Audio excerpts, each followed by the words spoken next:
Yes, digital product family. I hope you guys are well, guys. I'm gonna try to answer this common question, which is, AJ, should I sell digital and physical products in one store? Please let me know. So, guys, I'm gonna try and answer this the best I can.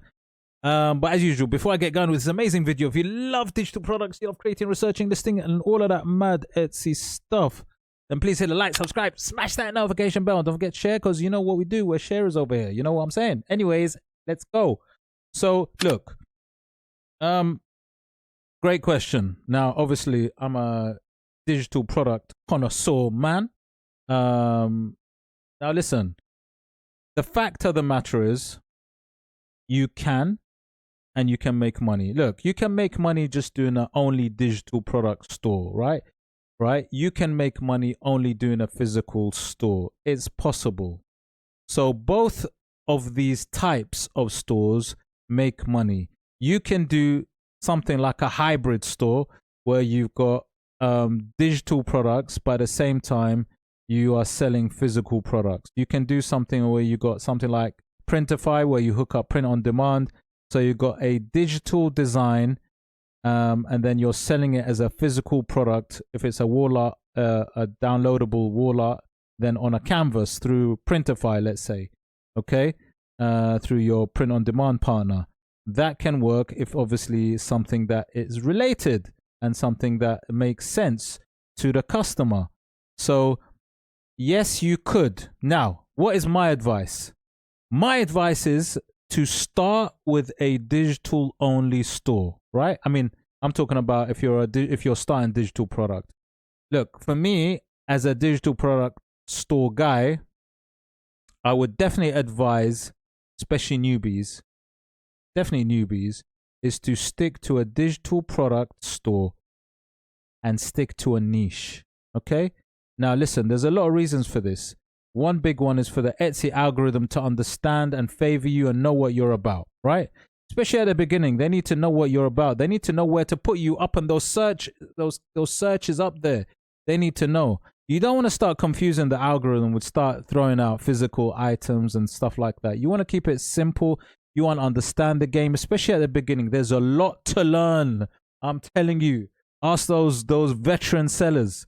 There is a lot to learn. I'm telling you. So much that you don't even realize because you think you want to jump. Now, the thing is, the reason why some people want to maybe add combine with a physical range, let's say, is because they're thinking obviously they can expand and make more money. Look, you can make a lot of money just selling digital downloads. There is actual no real reason to expand, okay? However, if down the line, and I'm talking about down the line, you want to expand, then it's possible. My personal preference is I like to have things separate, but I'm just talking about me, right? I like things in boxes. I like to know what that is, and I like to know what that is. But saying that, I know people that, let's say, are selling wall art, right? So they're selling printables, selling printable wall arts. So they're offering a digital file, right? A digital file for that printable, but yet they're also offering prints. They're also offering prints which they actually sell to the customer. So a physical as well as the digital item is what they offer, okay? And to be honest, it works perfectly fine. If that you don't mind the extra work, you can make sure that it's clear on the store, on the shop, that you're not adding confusion, because some people get confused. Some buyers get confused. They think they're getting a digital download and then they end up ordering a print, and that can be a bit chaotic. That can be an issue. Now, it does happen, Listen, everything happens on Etsy. The maddest things happen. And listen, guys, I want you sellers also to put your opinion on this. On this, what you think and what your experience is. Like I said, this is all about opinions, experiences, by the way. I don't think there is a proper right or wrong answer to this. I think it's all about what your experience of what you're doing and what works for you. But I think factually, these things are true, is that you can make a lot of money by having a digital only store, right? there is no real need to add a physical. However, and also, especially, I think, especially at the beginning, I think it's a good idea to stick to one type for many reasons. For the Etsy algorithm to know and favor you, so that you're known as that particular store. Expansion can happen, obviously, for everybody later. Or expansion, in a sense, can happen through opening another store. You can always open another store later. I think, especially for new sellers, is just understanding the game, simplifying the game is better, because you got so much you have to deal with, especially at the beginning, that actually you might bring too many headaches and issues into your Etsy newbie life that you really don't want to do. So I suggest keep it easy, keep it simple, stick to a niche that you can understand, that you can know. Look at your competition, understand the competition, understand your market, understand everything around you. Stick to that and stick to trying to make money. Now, once you've done that, then you can always look at other things, whether it be open a new store, whether it be expanding within the store, hybrid style. It's up to you. I can only give you my advice. But if it's a reason where is it because you want to make more money, then obviously, look, you don't need to look too far, because you can actually make that money within what you're doing in the first place. Let's say it's a digital store, but you just have to be more creative. You have to obviously be consistent, list unsaturated listings and all of that, right? As I keep saying. But can you technically put it in one store? Yes, you can. You can technically do it. But I think, for me, this is my opinion, is that I think there are probably more problems, more cons than pros, if you like, right? A pro is obviously having everything in one place, but sometimes having everything in one place doesn't really work, right? Obviously, if you're going to do it, it's got to be something that is very related. So, for example, wall arts, printable ones and prints of the same design kind of makes sense. That makes sense to me. It depends on what niche you're doing, what digital product you're selling also. So it does depend on many different factors. What is it that you're selling? Does it really lend itself to have something sold as a physical item? Yeah. Are the customers that are coming to you looking for anything physical, or is it really they're just digital kind of people? They're looking for digital and they want to know about your digital store, because that's the other thing. You're appealing to that will be a slightly different thing that you're appealing to. On the other hand, like I said, if it's somebody who's looking for wall arts, they might want to get a print sent to them, right? They might look at your store and think, wow, okay, you got a digital version and you got a physical version. It might work to your advantage. So actually, there are actually quite a lot of factors to consider.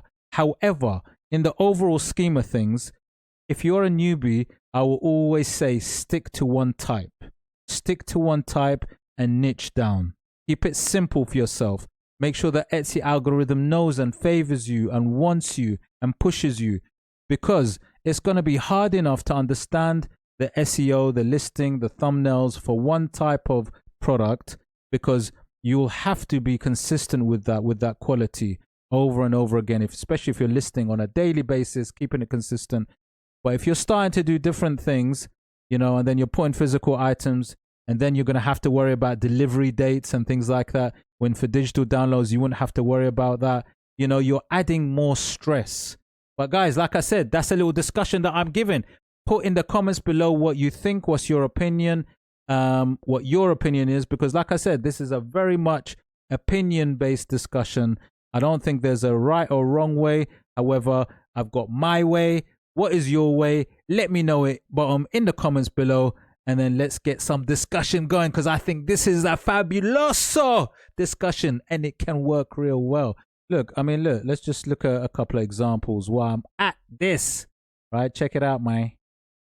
Okay, let's have a look at a few examples, right? Look at these beautiful preppy wall art designs. So let me go to the store. Right, really, I love the store. Fantastic store. And what it is I like the niche, right? This niche is like literally that kind of preppy style wall art. So they've got their own niche. Okay, look at them. They're all that pink style, preppy style designs. Probably not all of them, but a lot of them are that style. boho. It says boho. There's different types. But, you know, these are printables, yeah? These are modern printables. You can tell from the prices because, look, the prices are there. You know, this is a bundle of wall art. So it's about $28. That one's singular, which is $6. You know, you can tell from the prices, really. But, you know, when I actually go onto the store itself, these printable wall arts, you know, let's have a look at how many listings. You know, a lot of these do make really good money as digital products. As digital downloads, they make some fantastic cash. So 778 listings. And as digital downloads, you know, it's a really good store. They're making fantastic cash. Look at that one. $4,000 per month. $2,000. This one, Queen of Hearts, is making $1,661. Right? And that's just one digital download. Right? Let's just double check and make sure. So this pretty much digital download store. Right? Look, yeah, digital download. There you go. Preppy digital download. Queen of Hearts. Cool, really good. Look, gives you the sizes because it includes obviously different sizes, and everyone just prints it up. Really good, really nice, really cool. So this wall art printable store makes, you know, good money, right? It works really well as a digital printable, right? And then I can look at another in the same sort of niche, which is the wall art, because I'm sticking to the when I'm explaining this, I want to stick to the same thing, right? So going to a different store. Again, a fantastic store, and this one sells a combination of wall art and downloadable art. So downloadable wall art and prints as well. And again, you'll be able to see from the pricing that some of these are prints, as in like downloadables, and some of them are actual prints that they sell. So you can tell when I click on it. Let's say you got options. So look at this. You got options. When I click on the size, look. Select digital file there. So they've got options of a digital file, and then you've also got sizes of prints, right? Sizing of prints. Cool. So there's a combination. They kind of relate in wall art, right? It kind of makes sense. So when someone comes to buy, you know, it's not going to be out of place to have the physical item as well in this kind of store. And this is what I'm trying to say. Sometimes it depends on the context. It depends on the type of store. Some stores, some niches lend themselves better. You know, 579 listings, and you know, loads of these listings are making really fantastic money. That's what I'm trying to say. But with everything, not everything will sell. Not every listing does. But look, 500, 400, 300, 200, 200, 200, 200, 189. Like, it's just loads of one sell. So they sell as a sort of hybrid in a sense, wall art and prints, right? Fantastic, you know. And like I said, then you'll have the other ones that sell pure just prints, right? Some of those will sell pure. Some of these stores, and then will sell just pure prints and not printables, and they also sell very well. So like I said, everything can sell. Everything can sell. But like I said, it's just knowing that what the demand must be there. Making sure that you're able to be seen. If it's make sure that it's unsaturated so you can get seen, and making sure that you've niched down properly, right? And obviously with everything else that goes with it, making sure the pricing, the listing, the SEO, the images for the thumbnails, all of that comes part of it. Obviously, there's a lot to it. It's not just that. So, but can they both sell? Yes. Can both physical, can digital only store sell really well? Yes. Can a physical store sell really well? Yes. Can a hybrid store sell really well? Yes. What's the easiest thing to do? Stick to a niche that you know and understand, and you can still make good money. Yes, expansion can come later, but I suggest always stick to a niche and always stick to something that you understand, know it inside out, know it, live it, breathe it, do it for a while, and then think about other elements, whether it be a new store, whether it be expansion within the store. Then you can start thinking about other things. But guys, if you like the video, please hit the like, subscribe, smash the notification bell. Don't forget to comment below, and I shall see you on the next one.